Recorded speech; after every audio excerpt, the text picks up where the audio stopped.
The work on the Commission was fantastically inspiring. It was very tough, but it was also something bringing 23 people on that Commission together to one worldview and to one way of analyzing the complex issues. When the Secretary General called on me as a former Prime Minister and former Environment Minister, to take on our common future. I mean, the World Commission on Environment and Development.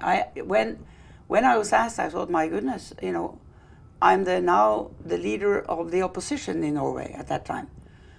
How can I do that and take on the world? And then he said, well, you are the only environment minister to have become prime minister. And that's what we need. And I realized he was right.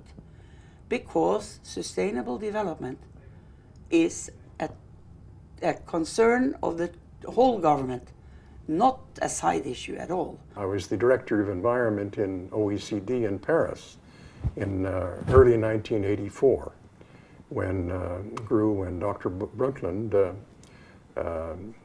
called me shortly after the UN Secretary General Paris Declare invited her to become chairman. To be absolutely frank, it took me a long time to decide to accept her very generous offer. And in the process, I wrote what became the first publication of the Commission, with a few minor editorial changes. I called it The Mandate for Change.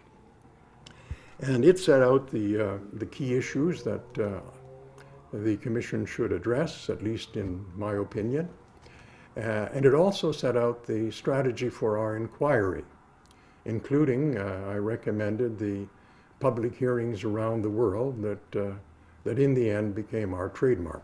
These hearings, we invited scientists, we invited the best policy experts, we had government leaders, we invited everyone who came, of course, ordinary people, people from the slums, leaders from the slums in different countries. And they all brought a different perspective.